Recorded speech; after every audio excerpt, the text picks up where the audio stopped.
আজকে গতানুগতিক রুটিন ছেড়ে মানে রান্নাবান্না ছেড়ে বেরিয়ে পড়লাম। আজকে রান্নাবান্না হবে না,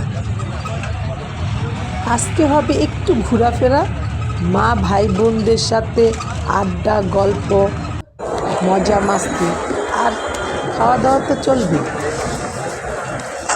এখন সব বাচ্চাদেরই এক্সাম শেষ, ছুটি চলছে। এই সময় নানা বাড়ি মামা বাড়ি না বেড়ালে কি চলে? তাই তো সকাল সকাল বেরিয়ে পড়লাম ভাইয়ের বাসায় যাব বলে। এদিকে বাসায় নাস্তার ঝামেলা না করে গুলিস্তান এসে আমরা একটি রেস্টুরেন্টে ঢুকে গেলাম নাস্তা খাওয়ার জন্য।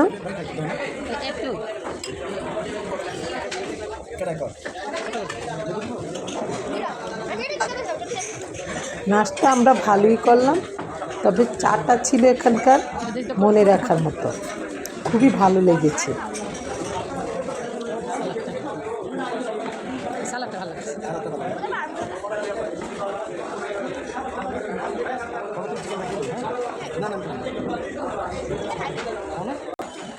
নাস্তা শেষ করে আমরা তিনজন যখন গল্প করতে করতে যাচ্ছি, তখন দেখলাম রাস্তায় রাস্তায় তখন মিছিল চলছে। রাস্তা মোটামুটি ফাঁকা ছিল, রাস্তার আশেপাশে সুন্দর পরিপাটি করে সাজানো গুছানো নিশান দিয়ে, যেহেতু আজকে 16 ডিসেম্বর পরিবেশটা অন্যরকম ছিল।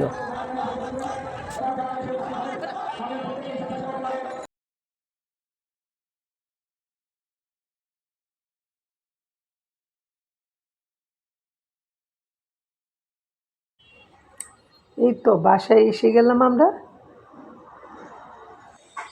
Make a U-turn, then turn right onto Farida Clinic Street. বাসায় ঢুকি মজার মজার খাবারের ফ্লেভার পাচ্ছি। এদিকে আমার ভাইয়ের ছেলেটা নাস্তা খেতে বসেছে, আর অন্যদিকে খাবারের আয়োজন চলছে। In 100 ভাইয়ের meters, বাসায় make a আমরা U-turn. সব বোনেরা একসাথে হব, এখানে আমাদের আড্ডাটা চলবে।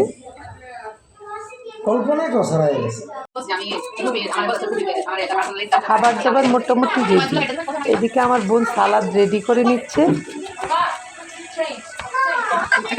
মজার মজার এত এত খাবার আমার ভাইয়ের বউ এক হাতেই করে নিল। জানি কষ্ট হয়েছে অনেক বেশি। আসলে খাবার দাবার না খেলে আড্ডাটাও ভালো জমে না, সাথে খাবার দাবারও খেতে হয়। আমি রান্না দেখছি ঘুরে ঘুরে।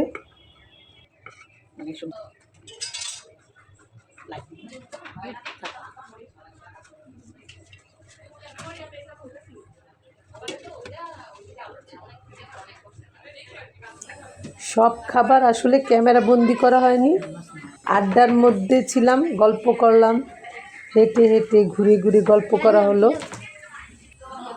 আর এদিকে প্রতিটা খাবারই অসাধারণ হয়েছিল, দারুণ হয়েছিল। আমার পছন্দের শুটকির ভর্তাও ছিল।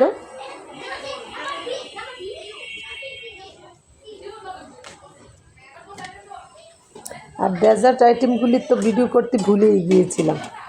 এত গল্প গুজব আড্ডায় কি মনে থাকে এসব?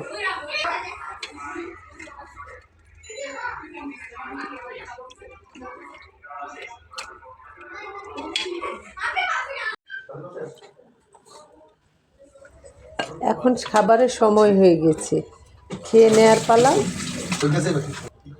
সব খাবারই টেবিলে দিয়ে দেওয়া হচ্ছে।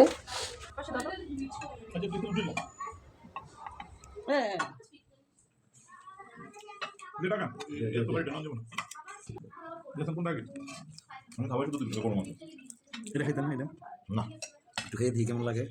এটা কি রে ব্রয়েল রে ব্রয়েল খাবার দাবার খেতে খেতে কখন যে বিকেল হয়ে গেল টেরই পেলাম না। তারপর বিকালবেলা একটু জিলাপির আয়োজনও হয়েছিল।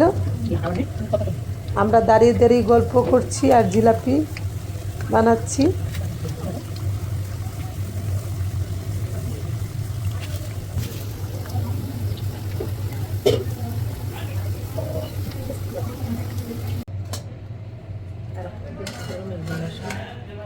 কেমন করে যে সারাটা দিন চলে গেল টেরই পেলাম না।